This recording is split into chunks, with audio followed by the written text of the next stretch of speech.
Hello dear students, once again welcome you all to the Bishop Academy online classes. Today we understand about the political science, and in political science we understand about the chapter number 2, that's name is the constitutional design, and it is our third part of this chapter and it is for class 9th. Our today's topic is the comparison, we are comparing Indian condition with those in the democracies of West, यानी कि Indian constitutions को उन countries के साथ comparison करना जो west की democracies countries हैं. नाउ द कंपेरिजन या comparing the Indian constitutions conditions और with those in the democracies of the west. तो अब इसमें क्या था, democracy has a many dimensions, political, social and economical. जब डेमोक्रेसी की बात करते हैं तो इसमें बहुत सारे डायमेंशन आते हैं, जिसमें पॉलिटिकल, सोशल और इकोनॉमिकल हमारा मेन डायमेंशन होता है. फिर यहाँ पे कहता है इट्स इम्प्लाइज एडल्ट फ्रेंचाइजीज, यानी कि सबको वोटिंग राइट्स हो. इसके साथ साथ का रिमूवल ऑफ द डिस्टिंक्शंस, यानी on the basis of the region, caste, धर्म और जाति के नाम पे. ठीक है, क्या होता है जो हम भेदभाव करते हैं इसको रिमूव करने की बात करता है. And the freedom from poverty, ठीक है, एंड एक्सप्लेनेशन, जो शोषण होता है, जो हम कहते हैं कि जो बड़े लोग क्या करते हैं, छोटे लोगों को दबाने का काम करते हैं, इससे फ्रीडम और साथ साथ गरीबी से छुटकारा पाने की बात करता है. Our leaders saw democracy as the only path to achieving our objectives. तो हमारे लीडर्स ने ये देखा कि डेमोक्रेसी एकमात्र ऐसा पाथ है जिसके थ्रू हम क्या करते हैं, इन सभी चीज़ों को, जो ऑब्जेक्टिव्स हम देख रहे हैं, उनको अचीव कर सकते हैं. But let us also compare the Indian conditions with those in stable democracies of the West. यानी कि पश्चिम में उन कंट्रीज़ की बात कर रहा है जो ऑलरेडी डेमोक्रेटिक कंट्रीज़ हैं, उनके कंडीशन को इंडियन कंडीशंस के साथ कंपैरिजन करने की बात कर रहा है. कहता है representative institutions and the adult franchises की बात करें तो रिप्रेजेंटेटिव इंस्टीट्यूशंस क्या होती हैं, तो कहता है absolute monarchy was the dominant for the government in Europe from many countries. तो एब्सोल्यूट मोनार्की की बात करें, राजशाही तंत्र जो था उसको पूरी तरीके से डोमिनेट कर दिया गया, खत्म कर दिया गया यूरोप में ज़्यादातर कंट्रीज़ में. फिर कहता है it gradually got transformed into the constitutional monarchy in Britain, Denmark, Netherland. अब यहाँ पे क्या है कि ब्रिटेन, डेनमार्क और नीदरलैंड में जो है वो कॉन्स्टिट्यूशनल मोनार्की को रिप्रेजेंट करने का काम, यानी कि वहाँ संविधान लागू कर दिया गया. फिर कहता है Sweden and other countries, Denmark, Britain, Netherland, Sweden, ये सारी ऐसी कंट्रीज है जहाँ पे क्या क्या है, मोनार्की जो है वो कॉन्स्टिट्यूशनल कर दिया गया है, यानी कि जो भी रूल्स एंड रेगुलेशन होंगे कॉन्स्टिट्यूशंस के बेसिस पे होंगे. कहता है कि in the constitutional monarchy the real power are exercised by the prime minister and other minister who are responsible to the parliament. कहता है कि कॉन्स्टिट्यूशनल मोनार्की में क्या होता है कि जो पावर दिए जाते हैं उसको कौन यूज करता है, तो प्राइम मिनिस्टर यूज करता है, या जो उससे रिलेटेड मिनिस्टर्स होते हैं वो यूज करते हैं, और वो रिस्पॉन्सिबल होते हैं, यानी उनकी जो जवाबदेही होती है वो किसके लिए होती है, पार्लियामेंट के लिए. नहीं, वो कोई भी काम करेंगे तो उसका जवाब, उसका आंसर वो पार्लियामेंट में देंगे. फिर कहता है Indians fought the hierarchical against the British imperialism and the eventual obtained their independence on 15 अगस्त 1947. अब यहाँ पे कहता है कि ब्रिटिश रूल से इंडिया ने क्या किया था, 1947 में क्या किया था, 15 अगस्त 1947 को फ्रीडम अडॉप्ट किया था, यानी कि फ्रीडम मिली थी इंडिया को. फिर कहता था India's new constitutions come into the force on the 26 जनवरी 1950. और इंडिया का जो कॉन्स्टिट्यूशन था वो 26 जनवरी 1950 को अप्लीकेबल हुआ, उस दिन से वो लागू हो गया. फिर कहता है for more than the 6 years it's guided the evolution of democratic institutions in the country. अब इसको बनाने में लगभग 6 साल लगे, ठीक है, और ये भी कहता है कि इसमें उन सभी चीज़ों को मेंटेन करने का, कहता है guided the evolution of the democratic institution.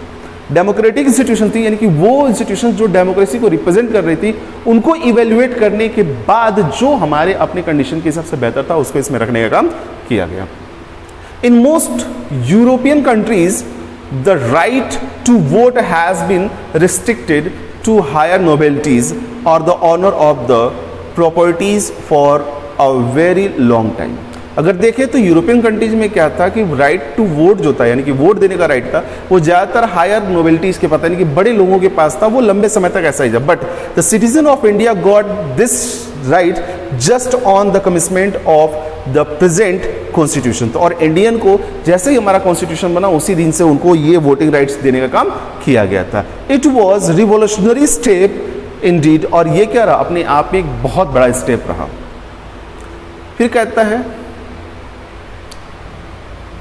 Lateral and the economical development की अगर बात करें, लिटरेसी और इकोनॉमिकल डेवलपमेंट की अगर बात करें, तो western society has a high level of literacy and the highly industrialized economy before they become the mature democracies। अब कहता है कि डेमोक्रेसी जो वेस्टर्न कंट्रीज हैं या वेस्टर्न सोसाइटीज़ हैं वो क्या हैं, बहुत ही पढ़ी लिखी हैं, उनकी लिटरेसी रेट है जो बहुत अच्छी है, और इसके साथ साथ हाईली इंडस्ट्रियलाइज्ड इकोनॉमी है उनकी, यानी कि वहाँ पे ज़्यादा इंडस्ट्रीज़ हैं, जिस वो ऐसा तब कर पाए before they come mature democracy. वो ऐसा तब कर पाए जब वो मेच्योर डेमोक्रेसी के रूप में आ गया, यानी कि जो वहाँ पे डेमोक्रेसी थी, ठीक है, by the people of the people, कहते हैं ना, by the people on the people of the people के कॉन्सेप्ट को जो वो पूरी तरीके से क्लियरली समझ पाए। फिर कहता है India on the other hand had a poor level of the literacy and the development. India की जो कंडीशन है वो बहुत ही लिटरेसी के मामले में बहुत ही पुअर है, बहुत ही खराब है, और साथ ही साथ डेवलपमेंट के मामले में भी। When she obtained her independence, तब जब वो आज़ाद हुआ, यानी इंडिया जब आज़ाद हुआ उस दौरान हमारी जो लिटरेसी और डेवलपमेंट का जो कंडीशन था वो बहुत ही खराब था। फिर कहता है despite the poverty and the literacy election in India have been by the large meaningful. अगर हम बात करते हैं कि पॉवर्टी और लिटरेसी के बेसिस पे अगर देखें तो election is in India have been by the large meaningful. India में जो वोटिंग सिचुएशन है या इलेक्शन की जो कंडीशन है वो बहुत ही मतलब रखती है, क्योंकि हमारे यहाँ लिटरेसी और पॉवर्टी की जो प्रॉब्लम है वो हमेशा बनी रहती है। फिर कहता है Indian in 1977 the ruling Congress party which had the reins of the power at the center over the 30 years। कहता है अगर 1977 की अगर बात करें तो उस वक्त की जो रूलिंग कांग्रेस पार्टी थी उससे लगभग सेंटर में 30 साल तक राज करने का काम किया था। फिर कहता है was rejected at a polls, और उसको क्या किया, पोल्स के थ्रू रिजेक्ट करने का, यानी कि पहले 30 साल से वो बनी हुई थी लेकिन 1977 में उसको हटाने का काम किया गया। There was angers at the suffering the influence by the emergency, और ये इस वजह से हो पाया था कि जो इमरजेंसी की वजह से लोग सफ़र कर रहे थे, परेशान थे।